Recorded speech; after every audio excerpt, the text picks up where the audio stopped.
د پاکستان د فوج ویان لیفټننټ جنرال احمد شریف چودھری ویلي چې د هند د ملي امنیت سلاکار اجیت دوول په پاکستان سیمه او نړیواله کچه کې د ترهګرۍ د نیټورک اصلي ذمہوار دی. دا څرګندونې ښاغله الجزیره چینل سره په یوه ځانګړې مرکه کې وکړې چې د پاکستان او هند ترمنځ د تاوتریخوالي د زیات په مخال خوره شوې ده.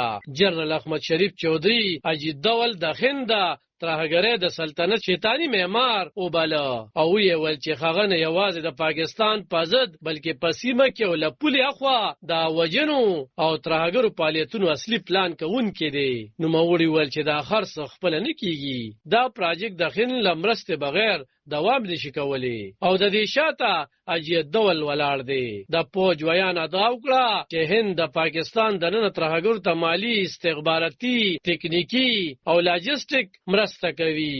نوموړي دوه شخصي ډلې یادې کړي: فتنة الخوارج چې تحریک طالبان پاکستان TTP لپاره کارول کیږي او فتنة الهندوستان چې د بلوچستان د بلتون پالو ډلو لپاره کارول شوی. دا نومونه حکومت په تیر یو کال کې رسمي کړي تر څو چې د هند په ضد تورونه یو مشخصه اصطلاح لري. نوموړي ویل چې نیول شوو او تسلیم شوو ترهګرو اعتراف کړي چې د هند له لوري ورته روزانه وسلې او پیسې ورکړل شوي. د یو مثال په توګه جنرال شریف د ګلبوشن یادو قضیه یاد کړه چې د پاکستان د دعوی له مخې د هند استخباراتي افسر او ترهګرۍ د فعالیتونو برخوال دی. هغه زیاته کړه چې دا ټول ثبوتونه عام دي او دا ټول د هند د جاسوسۍ ادارې را کارونه دي.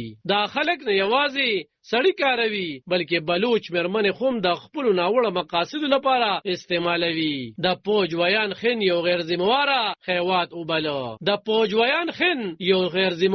خیوات وبلو او یې ول چې د خن خپل کورنی بحرانونه لکه د اقلیتونو په ضد ظلم د ترهګرۍ اصلي عوامل دي. خو خن د دې پځې خرڅ په پاکستان تاوان کوي. هغه خبرداري ورکړه چې هند په قصدي توګه پاکستان د ترهګرۍ په ښکار ساتي تر څو چې د پاکستان واقعي توان تر سوري لاندې پاتې شي.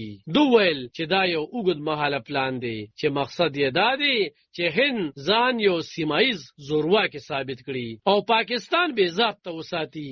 جنرال شریف د هند چلن خطرناک وبلو او یې ویل چې دا هر څه کولی شي د دوو اټمي قوتونو ترمنځ خطرناک ټکر ته لار هواره کړي.